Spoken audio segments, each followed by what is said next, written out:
3991 ಪುಟಗಳ charge sheet ಅದರಲ್ಲಿ ಏನೇನಿತ್ತು ಏನೇನಾಗಿದೆ ಅದೆಲ್ಲ ವಿವರಗಳನ್ನು ನಾವು ನಿಮಗೆ ಕೊಡ್ತಾ ಇದ್ವಿ. ಅಂದರೆ ಆರಂಭದಿಂದ ಹಿಡಿದು ಕೊನೆ ತನಕ ಅದಕ್ಕೆ ಸಂಬಂಧಪಟ್ಟಂಗೆ ಬಹಳಷ್ಟು ಸಾಕ್ಷಿಗಳನ್ನು ಅದರಲ್ಲಿ ಸೇರಿಸಲಾಗಿದೆ. ಬಹಳಷ್ಟು ಸಾಕ್ಷಿಗಳು ಬಹುಶಃ ಇದನ್ನೆಲ್ಲ ನೋಡುವಂಥ ಸಂದರ್ಭದಲ್ಲಿ ಸಾಕಷ್ಟು ಹೋಮ್ವರ್ಕ್ ಆಗಿದೆ. ಜೊತೆಗೆ ಯಾವುದೇ ಕಾರಣಕ್ಕೂ ಈ ಕೇಸ್ ವೀಕ್ ಆಗಬಾರದು, ಆ ರೀತಿಯಲ್ಲಿ ಎಲ್ಲ ವಿವರಗಳನ್ನು ಒಳಗೊಂಡಂಥ ಚಾರ್ಜ್ ಶೀಟ್ ಇದು. ಹೀಗಾಗಿ ಈ ಚಾರ್ಜ್ ಶೀಟನ್ನು ಈಗಾಗಲೇ ಕೋರ್ಟಿಗೆ ಸಲ್ಲಿಸಲಾಗಿದೆ. ಇಲ್ಲಿಂದ ಶುರುವಾಗುತ್ತೆ, ಇಲ್ಲಿಂದ ಕೇಸ್ನ ಒಂದು ಹೊಸ ಮಗ್ಗಲು ಶುರುವಾಗುತ್ತೆ.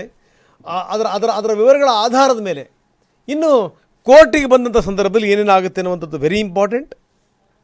ಮುಂದಿನ ದಿನಗಳಲ್ಲಿ ಇದು ಬೇರೆ ಬೇರೆಯ ತಿರುವನ್ನು ಪಡೆದುಕೊಂಡರೂ ಕೂಡ ಆಶ್ಚರ್ಯ ಇಲ್ಲ.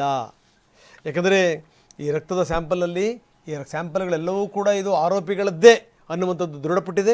ಇದಕ್ಕೆ ಸಂಬಂಧಪಟ್ಟಂಗೂ ಕೂಡ ಪೊಲೀಸರು ಎಲ್ಲ ವಿವರಗಳನ್ನು ಕಲೆ ಹಾಕಿದ್ದಾರೆ. DNA ಪರೀಕ್ಷೆಯಿಂದ ಹಿಡಿದು ಪ್ರತಿಯೊಂದನ್ನು ಕೂಡ ಮಾಡಲಾಗಿದೆ. ನೀವು ಉಗುರು, ಕೂದಲು, ಅಲ್ಲಿ ಬಳಸಿದಂಥ ಸ್ಟಿಕ್ ಆಗಿರ್ಬೋದು, ಬೆಲ್ಟ್ ಆಗಿರ್ಬೋದು, ಇವರು ತೊಟ್ಟಂಥ ಬಟ್ಟೆಗಳಾಗಿರ್ಬೋದು, ಎಲ್ಲದರ ಬಗ್ಗೆಯೂ ಕೂಡ ವಿವರಗಳು ಕೋರ್ಟಿಗೆ ಸಲ್ಲಿಸುವಂಥ ಸಂದರ್ಭದಲ್ಲಿ ಆ ವಿವರಗಳನ್ನು ಮಗದೊಮ್ಮೆ ನೋಡಲಾಗಿದೆ, ಪರಿಶೀಲಿಸಲಾಗಿದೆ. ಕೊನೆಯಲ್ಲಿ ಇಂಚಿಂಚು ವಿವರಗಳನ್ನು ಸೇರಿಸಿದ್ದಾರೆ. ಚಿತ್ರದುರ್ಗ, ಬೆಂಗಳೂರು, ಮೈಸೂರಿನಲ್ಲಿ ಏನೇನಾಯಿತು, ಏನು ಎತ್ತ ಅಂತ ಅದಕ್ಕೆ ಸಂಬಂಧಪಟ್ಟಂಥ ಸ್ಥಳ ಮಹಾಜರಿನ ವಿವರಗಳು, ಎಲ್ಲ ವಿವರಗಳನ್ನು ಕಲೆ ಹಾಕಿ ಅದನ್ನು ಮಗದೊಮ್ಮೆ ಪರಿಶೀಲಿಸಿ ಕರೆಕ್ಷನ್ಗಳನ್ನು ಹಾಕಿ ಈ ಚಾರ್ಜ್ ಶೀಟ್ ರೆಡಿಯಾಗಿರುವಂಥದ್ದು 3991 ಪುಟಗಳ ಚಾರ್ಜ್ ಶೀಟ್.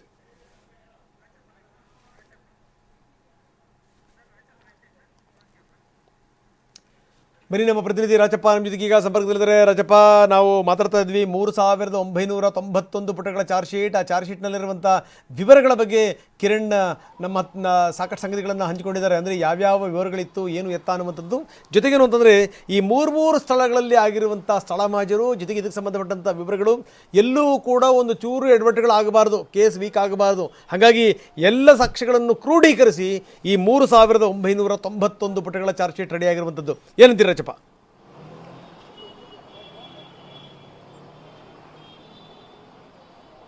ರಂಗನಾಥ್, ಸಾಮಾನ್ಯವಾಗಿ ಕೆಲವು ಪ್ರಕರಣಗಳಲ್ಲಿ ನೋಡೋದಾರೆ ನಾವು ಒಬ್ಬನೇ ಆರೋಪಿ ಇರ್ತಾನೆ, ಒಬ್ಬನೇ ಮೃತ ವ್ಯಕ್ತಿ ಇರ್ತಾನೆ ಅಥವಾ ಸಂತ್ರಸ್ತ ಅಂತ ಇರ್ತಾನೆ. ಈ ಸಂದರ್ಭದಲ್ಲಿ ಪೊಲೀಸರಿಗೂ ಕೂಡ ಚಾರ್ಜ್ ಶೀಟನ್ನು ಸಲ್ಲಿಕೆ ಮಾಡೋದಕ್ಕೆ ಹೆಚ್ಚಿನ ಸಮಯಗಳು ತೆಗೆದುಕೊಳ್ಳೋದಿಲ್ಲ. ಯಾಕಂತಂದರೆ ಡೈರೆಕ್ಟ್ ಕನೆಕ್ಷನ್ ಇರುತ್ತೆ ಆರೋಪಿ ಅದರ ಜೊತೆಗೆ ಸಂತ್ರಸ್ತ ವ್ಯಕ್ತಿ ಜೊತೆಗೆ. ಹಾಗಾಗಿ ಸಾಕ್ಷಿಗಳು ಕೂಡ ಹೆಚ್ಚಿನದಾಗಿರೋದಿಲ್ಲ. ಹಾಗಾಗಿ ಬೇಗನೆ ಕಡಿಮೆ ಪುಟಗಳ ಒಂದು ಚಾರ್ಜ್ ಶೀಟನ್ನು ಸಲ್ಲಿಕೆ ಮಾಡ್ತಾರೆ. ಆದರೆ ದರ್ಶನರ ಪ್ರಕರಣವನ್ನು ಈ ಎಲ್ಲ ಪ್ರಕರಣಗಳಿಂದ ಪ್ರತ್ಯೇಕವಾಗಿ ನೋಡಬೇಕಾಗತ್ತೆ. ಯಾಕಂತಂದರೆ ಇಲ್ಲಿ ಮೂರು ಸ್ಥಳಗಳಿದ್ದಾವೆ, ಅದ್ರ ಜೊತೆಗೆ ಆರೋಪಿಗಳು ಕೂಡ 17 ಜನ ಇದ್ದಾರೆ. ಹಾಗೆಯೇ ಸಾಕ್ಷಿಗಳ ಸಂಖ್ಯೆ ಕೂಡ ಹೆಚ್ಚಿದ್ದಾವೆ.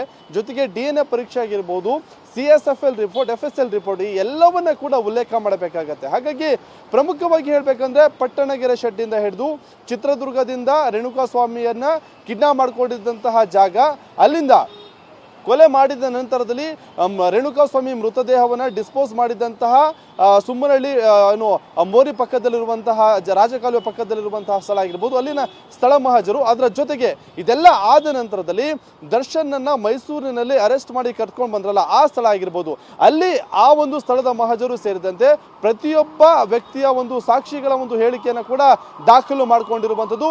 ಪಟ್ಟಣಗೆರೆ ಶೆಡ್ಗೆ ಬರೋದಾದರೆ ಅಲ್ಲಿ ಈ ರೇಣುಕಾಸ್ವಾಮಿಯ ಹಲ್ಲೆ ನಡೆದಂತಹ ಆ ಒಂದು ಸಂದರ್ಭದಲ್ಲಿ ಇದ್ದಂತಹ ಪ್ರತ್ಯಕ್ಷ ಸಾಕ್ಷಿ ಏನಿದ್ದಾವೆ, 3 ಸಾಕ್ಷಿಗಳ ಒಂದು ಹೇಳಿಕೆಯನ್ನು ಕೂಡ ಈಗಾಗಲೇ ಪೊಲೀಸರು ದಾಖಲು ಮಾಡಿಕೊಂಡು ಅದನ್ನು ಕೂಡ ಚಾರ್ಜ್ ಶೀಟ್ನಲ್ಲಿ ಉಲ್ಲೇಖವನ್ನು ಮಾಡಿರುವಂಥದ್ದು.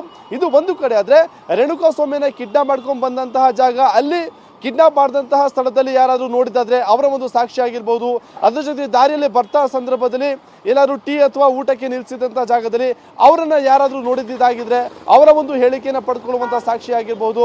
ಹಾಗೆ ಅಂದರೆ ಪೋಸ್ಟ್ ಮಾರ್ಟಮ್ ರಿಪೋರ್ಟ್ ಮಾಡಿದ್ದಂತಹ ವೈದ್ಯರ ಒಂದು ಹೇಳಿಕೆ ಆಗಿರ್ಬೋದು, ಜೊತೆಗೆ RTO ಅಧಿಕಾರಿಗಳ ಹೇಳಿಕೆ ಆಗಿರ್ಬೋದು. ಈ ರೀತಿಯಾಗಿ ಕೂಲಂಕುಷವಾಗಿ ಅತಿ ಹೆಚ್ಚಿನ ಸಾಕ್ಷಿ ದರ್ಶನ್ ಕೇಸಲ್ಲಿ ಇರುವಂಥ ಕಾರಣದಿಂದಾಗಿ ಅಂದರೆ ಒಂದು ದೊಡ್ಡ ಗಾತ್ರದ ಅಂದರೆ 3991 ಪುಟಗಳ ಚಾರ್ಜ್ ಶೀಟ್ ಈ ಒಂದು ಕೇಸಲ್ಲಿ ಸದ್ಯಕ್ಕೆ ಸಬ್ಮಿಟ್ ಆಗಿರುವಂಥದ್ದು ರಂಗನಾಥ್.